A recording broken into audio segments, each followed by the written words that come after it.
Il pensait que ce n'était qu'une journée de plus, une réunion parmi tant d'autres, un agenda trop chargé, des décisions à prendre, des chiffres à aligner. Laurent Cartier, PDG millionnaire à la tête de l'un des plus puissants groupes logistiques de la côte, sortait à peine de son immeuble vitré portant fièrement son nom en lettres dorées. Il ajusta machinalement la manche de son costume bleu clair, sur mesure, son regard croisant son propre reflet dans la façade polie. Ses yeux bruns, fatigués, ses cheveux savamment coiffés immobiles malgré la brise du matin. Tout en lui respirait le contrôle, la réussite, la routine. Rien, absolument rien ne le préparait à ce qui allait suivre. Alors qu'il franchissait les quelques marches menant au trottoir, prêt à rejoindre la voiture noire brillante qui l'attendait, une petite voix s'éleva à sa droite, douce mais déchirante. « S'il vous plaît, mes sœurs. » Il se retourna, plus secoué par le désespoir contenu dans ses mots que par leur étrangeté. Devant lui, un garçon d'environ 7 ans, pieds nus, vêtu de vêtements trop petits et abîmés, les cheveux blonds foncés en bataille, tendait la main. À ses côtés, 2 petites filles, presque identiques, se tenaient l'une à l'autre. Peut-être 4 ans, aux boucles emmêlées, habillées de robes dépareillées et trop grandes, visiblement usées jusqu'à la trame. L'une d'elles se cachait timidement derrière la jambe du garçon, comme un oisillon apeuré. Il semblait sorti d'un autre monde, brûlé par le soleil, les traits tirés par la faim et l'épuisement. Un instant, le cerveau de Laurent refusa d'y croire. Cela ne pouvait pas être réel. Pas ici. Pas devant son immeuble. Pas devant lui. Il balaya du regard la rue, cherchant un adulte, un parent, une présence familière. Rien. Juste des passants pressés, absorbés par leurs propres urgences, qui contournaient les enfants comme s'ils n'existaient pas. Sans réfléchir, Laurent s'agenouilla. Son pantalon de laine effleurait le trottoir sale, indifférent à la matière ou au regard des autres. Il planta ses yeux dans ceux du garçon. « Comment tu t'appelles » ? « Jacob, » répondit le garçon. « Et voici mes sœurs, Manon et Élise. »« Et, vos parents ?»« Où sont-ils » demanda Laurent, sa voix à peine plus qu'un souffle. Jacob baissa les yeux. « Maman, elle est à l'hôpital. Dans le coma. Papa, il est parti. Il nous voulait plus. » Les mots frappèrent Laurent comme un coup de poing dans l'estomac. « Où dormez-vous ? Qui s'occupe de vous ?» Le petit leva la tête, et dans ses yeux brillait une fierté silencieuse, presque douloureuse. « C'est moi qui m'occupe d'elle. On était dans un foyer, mais ils voulaient nous séparer. Nous mettre dans des familles différentes. Je pouvais pas laisser faire. Alors on est parti. » Laurent cligna des yeux, incapable de détourner le regard. 3 enfants seuls, abandonnés, errant dans une ville qui les ignorait. Jacob, à peine sorti de l'enfance, portant sur ses frêles épaules une responsabilité écrasante. Tout ce qu'il avait bâti, toutes ses victoires professionnelles, semblaient soudain vides, dérisoires, face à ce que vivait ce garçon. « Vous avez faim » demanda-t-il doucement. Jacob hocha la tête en silence. Sans poser plus de questions, Laurent se redressa et tendit la main. « Venez avec moi. » Il ouvrit la portière de sa voiture et fit monter les 3 enfants à l'intérieur, donnant au chauffeur l'instruction de les conduire vers un petit café discret du quartier. Les enfants s'assirent, raides, silencieux, l'un contre l'autre, comme s'ils redoutaient que tout cela ne soit qu'un rêve fragile prêt à se briser. Laurent prit son téléphone et appela son assistante. Il annula la réunion. Sans explication. Il n'en avait pas besoin. Rien d'autre ne comptait désormais. Au café, Jacob commanda timidement du porridge pour ses sœurs. Il leva les yeux vers Laurent et osa demander, presque en murmurant, « Je peux avoir des œufs aussi ?»« Tu peux avoir tout ce que tu veux » répondit Laurent sans hésiter. Il observa les 2 fillettes dévorer leur repas avec une telle intensité qu'il en eut la gorge nouée. Elles ne parlaient presque pas. Mais leurs grands yeux suivaient chacun de ses gestes, avec une attention mêlée de crainte et d'espoir. Jacob, lui, restait vigilant. Même en tartinant une tranche de pain de confiture pour sa sœur, il surveillait tout, comme un petit soldat toujours en alerte. Laurent avait connu des crises financières, des fusions complexes, des conflits d'actionnaires, des batailles juridiques. Mais rien dans sa vie n'avait été aussi bouleversant que ce déjeuner silencieux, en face de 3 enfants livrés à eux-mêmes. Quand les assiettes furent vides, il se pencha vers Jacob. « Tu te souviens du nom de l'hôpital où est ta maman ?» Jacob acquiesça. « Sainte-Claire. C'est loin, mais je sais comment y aller. » Laurent ne réfléchit même pas. Il écouta cette impulsion qui montait en lui, comme une certitude viscérale. Je vais Y emmener. On va aller la voir. Et ensuite, on trouvera une solution. Tu n'es plus seul. Jacob ne répondit pas. Il ne sourit pas. Il ne pleura pas. Mais il soutint le regard de Laurent, et fit un petit signe de tête, presque imperceptible. C'était le commencement de quelque chose d'inattendu, d'inimaginable. Un changement profond, irréversible. Sur le chemin vers l'hôpital, le silence régna. Mais c'était un silence plein, lourd, vibrant. Jacob était assis près de Laurent, le corps tendu comme un fil. Manon et Élise s'étaient endormies, blotties l'une contre l'autre, portées par la chaleur du véhicule et le réconfort d'un ventre enfin plein. À travers le rétroviseur, Laurent les observait. Il essayait de comprendre comment le monde avait pu laisser ses enfants tomber dans l'oubli. Comment un système entier, destiné à les protéger, avait pu devenir leur menace. Lui, l'homme d'affaires tout-puissant, réalisait que sa plus grande priorité désormais n'était ni une acquisition, ni une croissance trimestrielle, mais la sécurité de 3 enfants qu'il ne connaissait pas une heure plus tôt. Arrivé à Sainte-Claire, Jacob mena le groupe avec une aisance glaçante. Aucun enfant ne devrait connaître un hôpital aussi bien. Ils prirent l'ascenseur jusqu'à l'unité de soins intensifs. L'air y était froid, saturé d'odeurs de désinfectant. Les infirmières les dévisagèrent en s'approchant, l'air méfiant. Laurent expliqua brièvement qui il était, et pourquoi ils étaient là. Après quelques vérifications, une jeune infirmière s'adoucit et leur indiqua la chambre. Jacob prit les mains de ses sœurs et les guida doucement vers la porte. Laurent les suivit, mais s'arrêta au seuil. Dans le lit, pâle comme un drap, les traits tirés par la maladie, la mère des enfants gisait, inerte. Des tuyaux couraient depuis ses bras jusqu'à des machines qui bipaient régulièrement. Elle semblait absente depuis longtemps. Les enfants s'approchèrent du lit. Jacob se pencha doucement. « Maman, on va bien. Je t'ai dit que je m'occuperais d'elle. » Sa voix tremblait, mais il restait debout, droit, digne. Laurent resta figé. Cette scène le transperça d'une force qu'il n'aurait jamais cru possible. Lui qui avait tant parlé de philanthropie, de compassion, dans des discours creux. Là, devant lui, se déroulait une vérité brute, implacable, un enfant suppliait silencieusement sa mère de se réveiller, comme si l'amour seul pouvait la ramener. Il se retira discrètement pour leur laisser ce moment. Dans le couloir, il marcha lentement, sans prêter attention à son téléphone qui vibrait. Tout avait changé. Il le savait.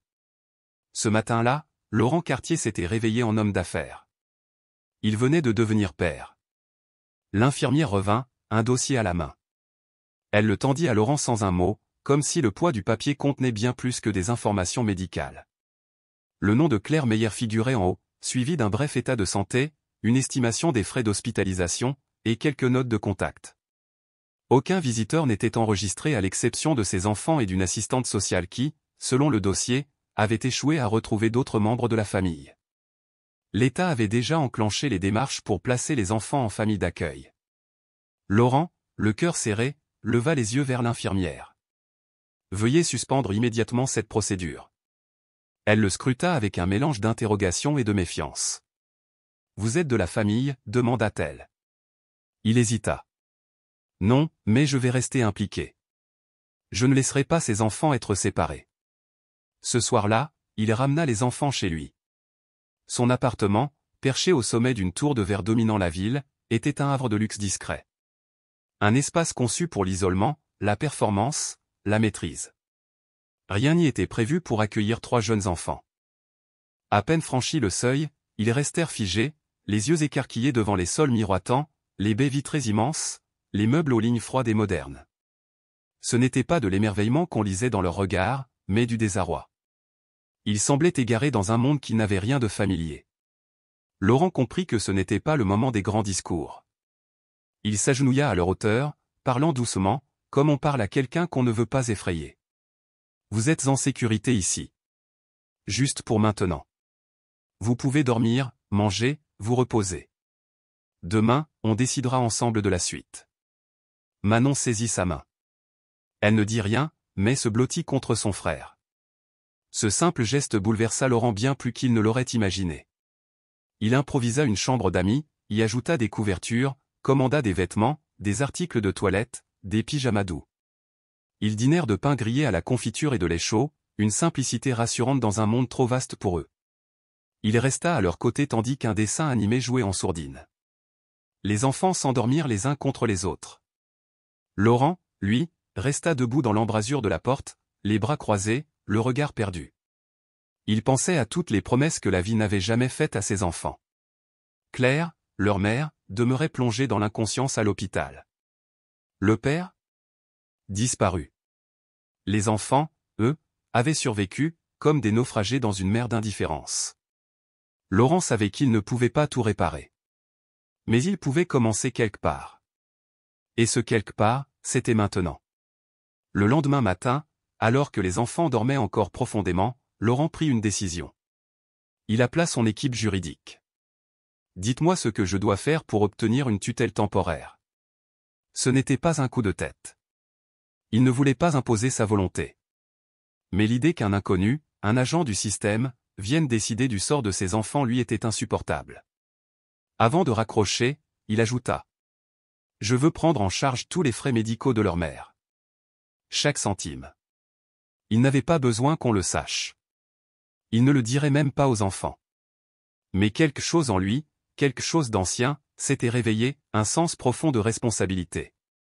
Et pour une fois, cela n'avait rien à voir avec les affaires. Les jours suivants furent parmi les plus bouleversants de sa vie. Non pas à cause de crises boursières ou de négociations tendues, mais parce que 3 enfants avaient fait irruption dans son monde réglé comme une horloge suisse, le retournant de fond en comble. Jacob, l'aîné, se montrait incroyablement mature, trop pour son âge. Il aidait ses sœurs à s'habiller, leur coupait leur nourriture avant de toucher à la sienne. Il vivait en mode survie, et ce depuis si longtemps qu'il n'imaginait pas autre chose. Manon et Élise étaient tendres mais marquées. Elles sursautaient au moindre bruit, restaient collées l'une à l'autre, l'œil constamment aux aguets. Pour les aider à se sentir en sécurité, Laurent engagea Thésa, une ancienne infirmière pédiatrique à la retraite. Douce, patiente, elle entra dans leur vie comme une brise d'été. Sans poser de questions, elle sourit aux enfants, s'accroupit à leur niveau, et commença à plier le linge avec Élise comme si elle avait toujours été là. Laurent, depuis la cuisine, la regarda faire, émerveillé par cette façon qu'elle avait d'adoucir l'atmosphère. Ce soir-là, les filles dormirent plus paisiblement. Jacob, bien qu'encore vigilant, n'exigea pas de dormir près de la porte. Pendant ce temps, Laurent s'attaquait à une autre montagne, la bureaucratie. Ses avocats déposèrent une demande officielle de tutelle. Ce fut le début d'un parcours jalonné d'obstacles, vérification de son casier, visite à domicile, entretien avec des travailleurs sociaux, évaluation psychologique. Il accepta tout. Il assista à chaque rendez-vous, ouvrit son appartement aux inspecteurs, transforma entièrement l'aile des invités en véritable cocon pour enfants. Il installa des lits superposés, empila des jouets éducatifs, des livres illustrés, acheta des veilleuses et même un tapis de jeu interactif. Il suivit des webinaires sur la parentalité tard le soir, prenant des notes comme un étudiant appliqué. Mais malgré tous ses efforts, tout le monde ne croyait pas en sa sincérité. Lors d'une visite, Madame Garland, une assistante sociale rigide, observa son appartement en silence. Elle jeta un œil aux jouets bien rangés, au personnel discret, puis à Laurent, tiré à 4 épingles. Monsieur Cartier, tout cela est impressionnant. Mais accueillir des enfants, surtout à long terme, ne se gère pas comme un portefeuille d'investissement. Il la fixa, sérieux. Je n'ai aucune intention de gérer ces enfants comme des actifs. Je veux juste qu'ils restent ensemble. Qu'ils soient en sécurité. Elle nota quelque chose sur son bloc. Puis s'éloigna, sans commentaire. Ce soir-là, alors qu'il bordait Élise, elle lui murmura, les yeux craintifs. Est-ce qu'on va devoir retourner dans l'endroit avec les murs verts? Laurent ne comprit pas tout de suite. Jacob lui expliqua, c'était le centre d'accueil d'urgence. Le premier endroit où ils avaient été emmenés, le lieu où il avait surpris une conversation sur leur future séparation. Laurent s'accroupit près du lit d'Élise, lui caressa les cheveux. Non, ma puce. Vous n'y retournerez pas. Je te le promets. Ce fut la seule promesse qu'il osa faire. Mais elle était vraie. Cette nuit-là, Laurent s'assit dans son bureau, seul, dans la pénombre. Il relisait le dossier médical de Claire Meyer. Elle restait stable mais inconsciente. Aucune indication sur un éventuel réveil. Il avait pourtant engagé les meilleurs neurologues, ajouté des soins privés. Il ne pouvait pas l'abandonner. Pas elle non plus. Quelque chose en elle le touchait. Peut-être sa résilience. Peut-être cette image d'une femme seule, travaillant 2 emplois pour subvenir aux besoins de ses enfants. Elle avait été percutée par un conducteur ivre en rentrant chez elle, après un long service de nuit. Elle n'avait aucun réseau, aucun soutien. Juste elle, ses enfants et une volonté de faire pour les garder ensemble. Et maintenant, c'était à lui de prendre ce relais. Il se surprenait parfois à se demander, pourquoi lui? Pourquoi un homme qui, autrefois, avait refusé d'adopter un chien pour ne pas perturber son emploi du temps, ne pouvait plus imaginer laisser partir ses enfants? Il n'avait pas de réponse. Juste cette certitude, profonde, immuable. À la fin de la 3e semaine, l'appartement ne ressemblait plus à une vitrine de magazine. Il sentait le pain grillé à la cannelle, le shampoing pour bébé. Des jouets traînaient par terre, les murs résonnaient de petits pas, de rires soudains, de chamailleries suivies d'éclats de voix. Il y avait du désordre, du bruit, de l'imprévu.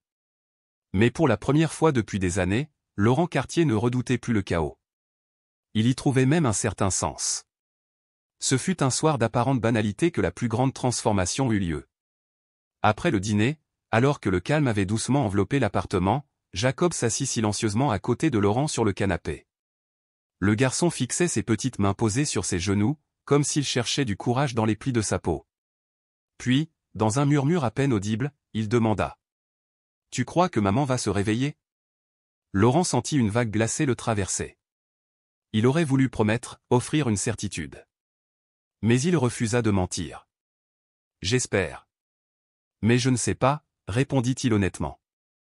Jacob hocha lentement la tête, les yeux toujours baissés. Après un silence pesant, il releva doucement le regard. « Et si elle ne se réveille pas, est-ce qu'on pourra quand même rester ici? Tous ensemble ?» Le cœur de Laurent se serra si fort qu'il en oublia de respirer. C'était la question qu'il redoutait le plus, celle qui brûlait sous la surface depuis des jours. Mais il n'hésita pas. « Oui, » dit-il, avec une douceur ferme. « Vous resterez ensemble. Et si vous êtes d'accord, vous resterez avec moi. » Jacob ne répondit pas. Il se contenta de poser lentement sa tête contre l'épaule de Laurent. Un geste simple, mais d'une intensité bouleversante. C'était la première fois qu'il se permettait autant. Laurent ne bougea pas, ne parla pas. Il resta immobile, laissant l'instant le submerger. Il se sentit changé, ancré, remercié par ce simple abandon d'un enfant meurtri. Le lendemain matin, la lumière dorée filtrait à travers les baies vitrées, caressant le sol avec tendresse. Dans le salon, Manon et Élise étaient déjà blottis contre leur peluche, patientant pour le début des dessins animés. Jacob, quant à lui, se tenait près du comptoir, aidant Thésa à verser des céréales tout en gardant un œil protecteur sur ses sœurs. Une routine s'installait. Non pas dictée par le confort matériel, mais née de la survie et lentement transformée en quelque chose de plus fort, une famille. Laurent, tasse de café chaude entre les mains, observait la scène, encore incrédule. L'appartement, tout comme lui, avait changé. Fini les matins figés par la solitude, les journaux lus en silence et les appels internationaux. Désormais, il y avait des enfants qui tiraient sur ses manches en réclamant des crêpes, des chaussettes orphelines sous les canapés, et des éclats de rire rebondissant dans les couloirs autrefois glacés. Même si la procédure légale de tutelle était encore en cours, Laurent savait que l'essentiel s'était déjà joué en lui. Il ne voyait plus ses enfants comme la responsabilité d'un autre, ni comme de simples invités. Il les voyait comme les siens. Non par le sang, pas encore par la loi, mais par le cœur, par choix. Pourtant, malgré cette chaleur naissante, certaines journées venaient rappeler la profondeur des blessures. Un après-midi, alors qu'il était en visioconférence avec un directeur régional, un bruit sourd retentit dans le couloir. Puis un cri perçant, « Élise !» Il bondit de sa chaise, balbutia une excuse à peine audible et coupa la connexion. Dans le couloir, il trouva Élise au sol, enchevêtrée dans un amas de jouets. Jacob, paniqué, l'aidait à se relever, répétant en boucle. « Je ne l'ai pas vue. Je ne l'ai pas vue. J'aurais dû mieux surveiller. J'aurais dû. » Les yeux agrandis par l'angoisse, sa voix tremblait. Laurent s'agenouilla et examina doucement le genou éraflé d'Élise. Rien de grave. Pourtant elle pleurait toujours, et Jacob semblait au bord de l'effondrement. Laurent posa une main rassurante sur son épaule. Jacob, dit-il d'une voix douce mais assurée, c'était un accident. Elle va bien. Tu n'as rien fait de mal. Mais Jacob restait figé, sa respiration hachée, les épaules tremblantes. Ce n'était pas la chute. C'était plus profond. Une peur ancienne, ancrée, peut-être une mémoire douloureuse du passé. Laurent le prit dans ses bras. Contre toute attente, Jacob ne résista pas. Il s'agrippa à lui avec la force d'un enfant terrifié de voir s'écrouler à nouveau le peu qu'il avait reconstruit. Ce soir-là, une fois les filles endormies, Laurent s'installa avec Jacob dans la cuisine. Il lui prépara un chocolat chaud et fit doucement glisser la tasse vers lui. « Tu as été formidable aujourd'hui, dit-il. Tu t'es occupé de ta sœur. Tu as été là pour elle. Tu n'as rien fait de mal. » Jacob resta silencieux un long moment, fixant sa tasse. Puis il murmura. « Quand maman est allée à l'hôpital, personne n'est venu tout de suite. On est resté seul dans l'appartement pendant des jours. On mangeait des céréales, des biscuits. Puis des gens sont venus. Ils nous ont emmenés. J'ai essayé de rassurer Manon et Élise, mais elles avaient tellement peur. Et puis, ils ont dit qu'on ne pourrait pas rester ensemble. » Laurent l'écoutait, le cœur serré. « J'ai cru que si je faisais tout bien, si je restais fort, je pourrais tout arranger. Mais je n'ai pas pu. Alors j'ai fui. » Laurent se pencha, sa voix posée. « Jacob, tu n'as plus à porter tout cela tout seul. Tu es un enfant. Tu as le droit de l'être. Tu n'as pas à tout protéger, tout le temps. Mais si ce n'est pas moi, qui le fera ?» chuchota Jacob. « Moi, » répondit Laurent simplement. « Tu n'es plus seul. » Jacob ne répondit pas. Mais il ne protesta pas non plus. Et pour l'instant, c'était assez. Le lendemain, Laurent rencontra de nouveau Madame Garland des services sociaux. Elle était accompagnée d'une psychologue pour enfants. Une évaluation standard dans le cadre de la tutelle. Pourtant, Laurent ressentait toujours ce malaise à voir des inconnus prendre des notes pendant que Manon se cachait derrière une chaise ou que Jacob répondait aux questions comme s'il jouait son avenir. Plus tard, la psychologue s'approcha de lui en privé. « Ils vont mieux que ce qu'on pouvait espérer, » dit-elle. « Mais ils portent encore les marques du traumatisme. Surtout Jacob. Il a développé ce qu'on appelle un complexe d'hyperresponsabilité. C'est fréquent chez les enfants qui ont dû jouer le rôle de parents trop tôt. Mais, il commence à relâcher cette pression. Et cela n'arrive que lorsqu'un enfant commence à se sentir en sécurité. » Laurent hocha la tête, ému. « Alors, je fais bien les choses ?» Elle lui sourit. « Vous faites plus que bien. Continuez d'être là. C'est tout ce dont ils ont besoin. » Ce soir-là, les enfants lui demandèrent de leur lire une histoire. Il s'exécuta, maladroitement, trébuchant exprès sur les mots, exagérant les voix. Les rires fusèrent, surtout celui d'Élise, cristallin, libéré. Quand il éteignit la lumière, Manon demanda d'une voix douce. « On peut rester ici pour toujours ?» Laurent retint un sanglot. « Aussi longtemps que vous le voudrez. » Dehors, la ville brillait de mille feux, reflet d'un monde qui court, qui exige, qui ne s'arrête jamais. Mais à l'intérieur, dans l'obscurité douce d'une chambre d'enfant, un homme qui avait mesuré toute sa vie en chiffres et en pouvoir, découvrait un trésor bien plus grand, celui d'être présent, vraiment. Et quelque part dans ce silence, Jacob dormait enfin. D'un sommeil profond, paisible. Un mercredi gris, alors que le printemps tirait sa révérence, Laurent reçut un appel inattendu. Il venait de déposer Manon et Élise à leur cours de musique, prêt à retourner au bureau, quand son téléphone vibra. Hôpital Saint-Clair, affichait l'écran. Son cœur s'arrêta. Il décrocha, la gorge nouée. « Monsieur Cartier. Ici l'hôpital Saint-Clair. J'appelle à propos de Claire Meyer. » Elle montre des signes de réveil. Elle a ouvert les yeux, brièvement. Et elle a réagi à des stimulations verbales. Laurent n'attendit pas la suite. Il annula toutes ses réunions, fit demi-tour en silence, et fonça à l'hôpital. Une main crispée sur le volant, l'autre sur sa poitrine, il tentait de calmer la tempête en lui. Elle se réveillait. La mère de ses enfants qui avait bouleversé son existence. Et il n'avait aucune idée de ce que cela allait signifier. À l'hôpital, une infirmière le reconnut immédiatement et le guida vers la même chambre. Celle où, des semaines plus tôt, Jacob avait murmuré à une mère inconsciente l'espoir fragile de ne pas être abandonné. Il y avait quelque chose de différent dans la chambre. La lumière semblait plus vive, les machines médicales légèrement repoussées contre les murs, leurs bips irréguliers moins insistants. L'atmosphère, auparavant lourde et suspendue, s'était allégée. Claire Meyer était éveillée. Lorsque Laurent franchit le seuil, ses yeux papillonnèrent, tentant de s'ajuster à la clarté, son visage amaigri trahissant des semaines de lutte silencieuse. Il y avait de la confusion dans son regard, un éclat d'incompréhension. Elle ne le reconnaissait pas. Il s'avança lentement, chaque pas mesuré par l'incertitude. Claire Meyer. Je suis Laurent Cartier, dit-il doucement. Je veille sur vos enfants depuis votre hospitalisation. À la mention de ses enfants, un frémissement parcourut le corps frêle de Claire. Mes enfants? Souffla-t-elle, à peine audible. Ils vont bien, répondit-il rapidement, presque avec urgence. Ils sont tous ensemble. Jacob m'a trouvé, il m'a demandé de l'aide. Ils vont bien, vraiment. Les yeux de Claire se remplirent aussitôt de larmes.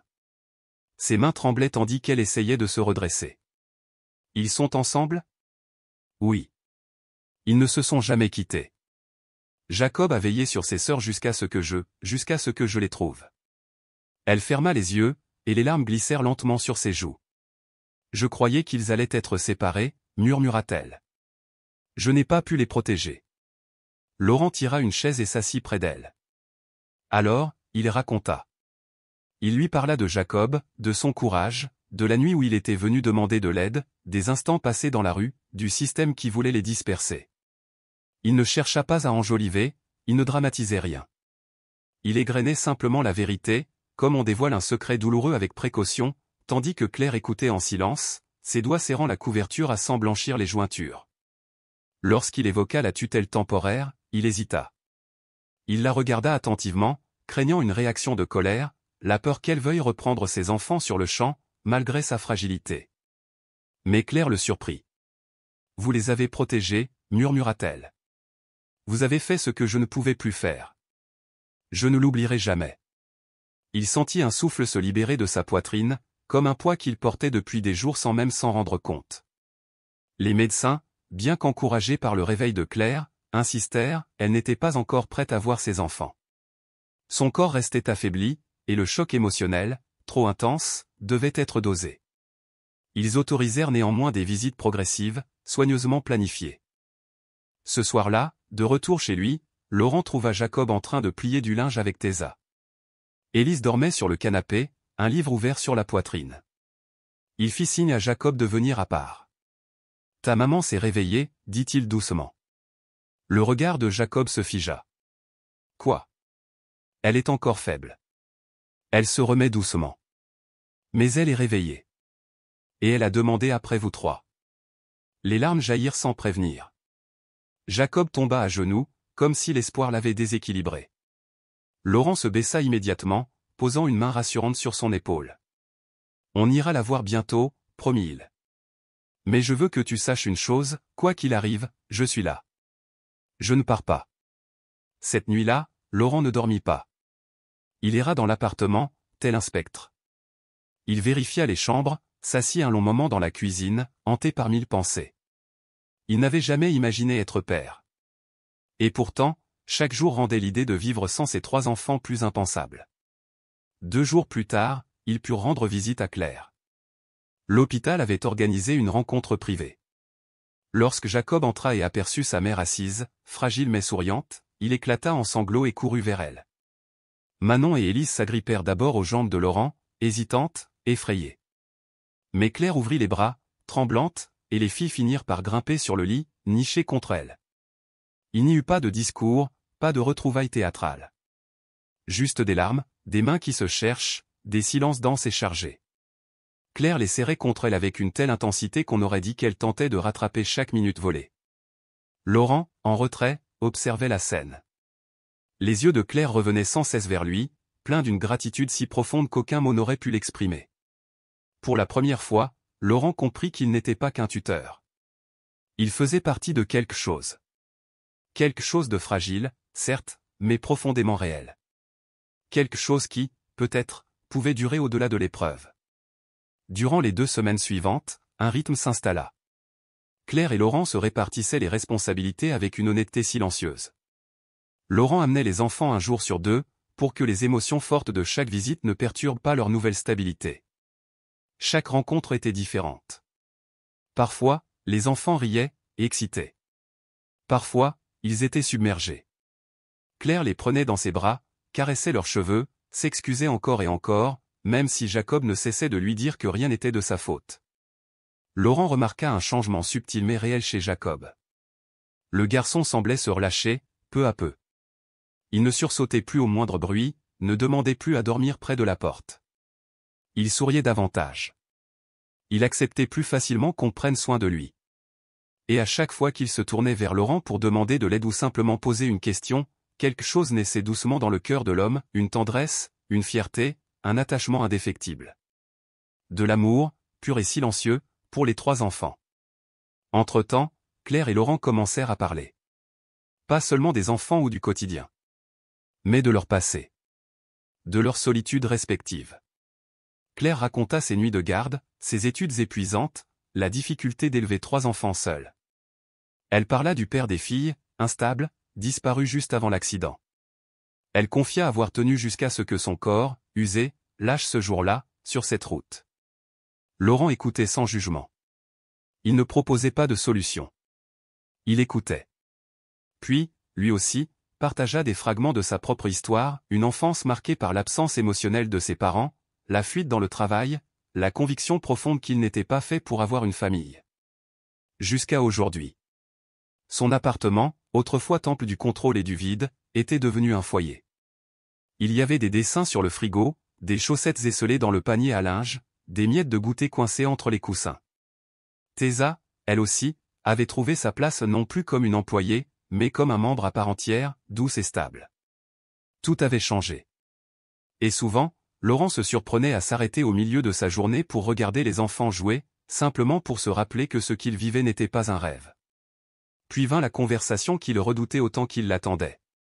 Claire, désormais installée temporairement dans un centre de rééducation, lui proposa de s'asseoir sur un banc du petit parc attenant. L'ombre d'un arbre les enveloppait. « J'ai beaucoup réfléchi, dit-elle, les mains serrées sur ses genoux. À ce qui est le mieux pour eux. À ce que je suis capable de faire. » Laurent la laissa parler, sans interrompre. « Je les aime plus que tout. Mais je ne suis pas prête à les reprendre à temps plein. Pas encore. Je peux à peine monter un escalier. Je ne peux pas être ce dont ils ont besoin maintenant. Et si je me précipite, je risque de les blesser à nouveau. » Un mélange de soulagement, de tristesse et de respect envahit Laurent. C'était cela, l'amour véritable, admettre ses limites. « Je ne veux pas disparaître, poursuivit-elle.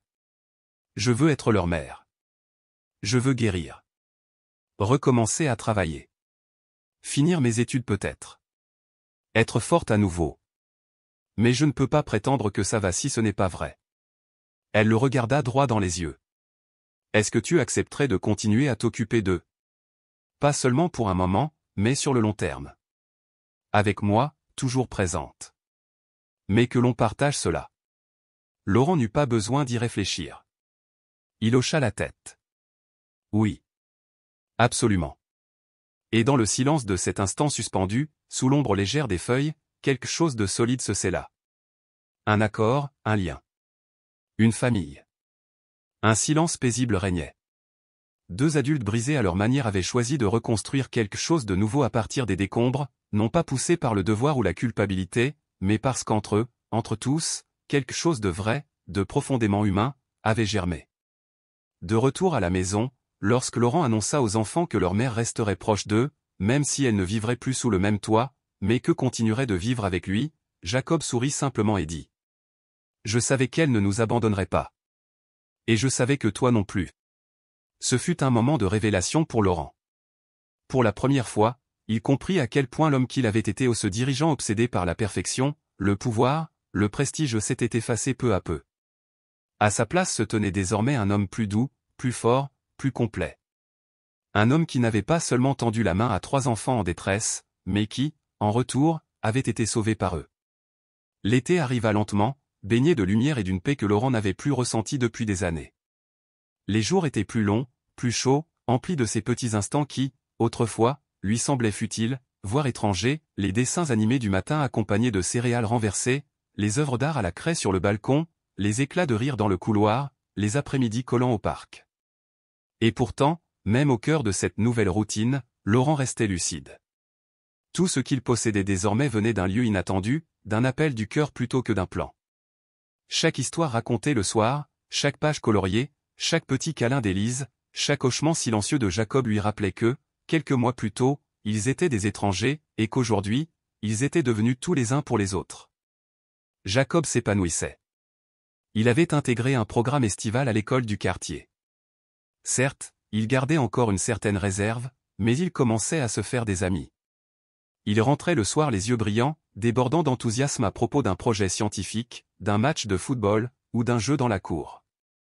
Il avait enfin trouvé un lieu où il se sentait suffisamment en sécurité pour simplement être un enfant. Manon et Élise, quant à elles, avaient commencé à l'appeler « papa ». D'abord par accident. Des lapsus doux, involontaires, qui les surprenaient elles-mêmes. Puis peu à peu, le mot s'installa. La première fois qu'Élise l'avait dit intentionnellement, Laurent avait dû détourner les yeux pour cacher l'émotion qui menaçait de le submerger. Claire, elle, venait régulièrement. Toujours en convalescence, suivant sa thérapie physique et psychologique avec sérieux, elle avait toutefois retrouvé cette lueur dans le regard, cet éclat qui lui avait manqué. Les premières visites étaient silencieuses, remplies d'une émotion brute. Elle s'asseyait sous le grand érable du jardin avec les enfants, tandis que Laurent, respectueux, restait à distance, leur laissant de l'espace, tout en veillant discrètement sur eux. Avec le temps, elle restait plus longtemps. Parfois, elle partageait le dîner. D'autres soirs, elle restait pour les histoires du soir. Entre elle et Laurent, il n'y avait ni tension ni malentendu. Une complicité tranquille s'était installée. Une sorte de partenariat fondé sur une compréhension partagée, ils faisaient de leur mieux, ensemble. Et aucun d'eux n'aurait pu accomplir cela seul. Un après-midi de juillet, toute la famille partit en excursion dans un parc animalier. C'était l'idée de Manon, griffonnée maladroitement sur une feuille qu'elle avait intitulée « Liste d'aventures en famille ». Laurent loua un van, prépara des sandwichs, pensa même à emporter la crème solaire au grand étonnement de Claire. Elle les accompagna, marchant avec une canne, mais sans jamais se plaindre, suivant le rythme avec dignité. Les enfants couraient d'un enclos à l'autre, leurs visages illuminés d'une joie contagieuse, tandis que Laurent et Claire suivaient, parfois échangeant quelques mots, parfois se contentant de sourire en les regardant redevenir simplement des enfants. À un moment, pendant que les enfants nourrissaient les chèvres de la ferme pédagogique, Claire tourna son regard vers Laurent. « Ils sont heureux, n'est-ce pas ?» « Oui, » répondit-il en observant leur visage, « ils le sont vraiment. »« Je n'aurais jamais cru les revoir sourire ainsi, » murmura-t-elle. « Je pensais les avoir brisés. » Laurent ne répondit pas. Il se contenta de lui prendre doucement la main. Et elle ne la retira pas. Plus tard ce soir-là, après que les enfants, brûlés par le soleil et épuisés de bonheur, se furent effondrés dans leur lit, Laurent et Claire s'assirent sur la véranda. Les étoiles brillaient faiblement à travers le voile de pollution de la ville, mais la nuit était douce. Claire sirotait un thé, les yeux fixés sur la lumière errante d'une luciole. « Je réfléchis à ce qui va suivre, à l'endroit où je devrais être, » dit-elle doucement. Laurent attendit, sachant qu'elle avait besoin de trouver ses mots. « Je veux un petit logement, pas loin. Quelque chose de simple, gérable. Assez proche pour venir quand je veux. Suffisamment d'espace pour qu'ils puissent y dormir parfois.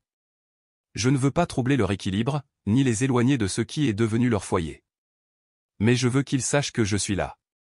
Que je serai toujours là. » « Tu le fais déjà ?» répondit-il doucement. « Ils le savent. » Un silence s'installa entre eux.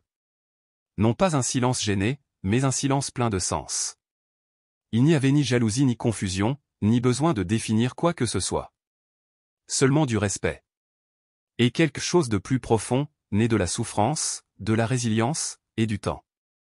Ce n'était pas un amour romantique. C'était peut-être même quelque chose de plus fort, une confiance mutuelle, bâtie pierre par pierre. À l'intérieur, Jacob remua dans son sommeil.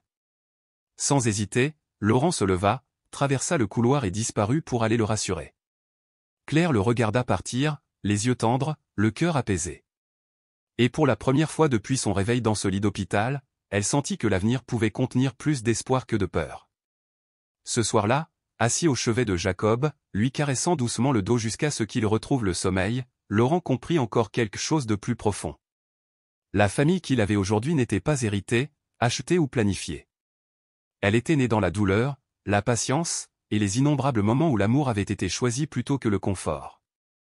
Et même si le monde continuerait de le voir comme un PDG millionnaire, dans ce coin chaotique mais magnifique de sa vie, il était devenu autre chose, un père, un partenaire dans la guérison, un homme qui avait trouvé sa raison d'être non pas dans le profit, mais dans les êtres qu'il n'aurait jamais imaginé appeler sa famille. À la fin du mois d'août, la vie avait pris une forme à la fois ordinaire et extraordinaire. L'ancien appartement minimaliste de célibataire portait désormais des traces de doigts sur les vitres, des jouets oubliés sous les meubles, et le bourdonnement de dessins animés dans l'air. Des dessins étaient accrochés au frigo, des chaussures de taille variée encombraient l'entrée, et des rires retentissaient à l'heure du dîner. La rentrée approchait. Jacob allait entrer en CE1, Manon faisait sa première rentrée en maternelle, et Élise passerait ses journées dans un centre d'éveil. Laurent, qui autrefois trouvait absurde l'idée des trajets scolaires, connaissait désormais chaque liste de fournitures par cœur. Il étiquetait les cahiers avec soin, organisait les sacs, et laissait les filles choisir leur boîte à déjeuner, même quand elles scintillaient de paillettes. Un soir, réunis autour d'une table devenue trop petite mais parfaitement chaleureuse, ils partagèrent leurs attentes. Claire, présente plus souvent, souriait. Manon voulait porter sa robe rose, Jacob insistait pour emporter son nouveau livre de sciences, et Élise se préoccupait uniquement de savoir si ses biscuits auraient la forme d'animaux. Plus tard, en rangeant la cuisine, Claire dit simplement. « J'ai déposé le dossier. » Laurent s'arrêta. « Pour l'appartement, précisa-t-elle. Quelques rues d'ici. Lumineux. Suffisamment grand pour qu'il puisse y venir, et assez proche pour que je sois là, pour tout. Tu n'as pas à te justifier, dit-il doucement. Tu as plus que gagné ta place ici. Je suis heureux que tu restes prêt. La semaine suivante fut marquée de première fois, première photo de rentrée, premier jour d'école, première collation au retour. Laurent avait réorganisé son emploi du temps. Les investisseurs avaient appris à patienter. En septembre, une audience fut tenue pour finaliser la tutelle. Claire conserva ses droits, mais elle souhaitait officialiser le rôle de Laurent. Devant la juge, Jacob déclara simplement. « Oui, maintenant, on est heureux. » Et lorsque la juge demanda à Laurent s'il comprenait la responsabilité que cela impliquait, il hocha la tête sans hésiter. « Je comprends. Et je le choisis. » Le tampon résonna. C'était fait. Officiellement. Définitivement. Ce soir-là, Claire apporta un cadeau, un dessin encadré représentant tous les membres de la famille, main dans la main, sous un ciel avec 3 soleils. Ils disent que c'est pour qu'il fasse toujours chaud, plaisanta-t-elle. Laurent l'accrocha au-dessus du canapé, remplaçant une toile moderne à laquelle il ne tenait plus. Cette nuit-là, pieds nus sur le balcon, contemplant les lumières de la ville, il réalisa que ce qu'il avait toujours cherché dans les chiffres, les titres, les gratte-ciel, il l'avait trouvé ici. Dans les souffles endormis, dans les petites mains serrées, dans un amour né du choix. Et il sut, avec une clarté éclatante, que le plus grand succès de sa vie ne serait jamais un empire bâti, mais une famille choisie.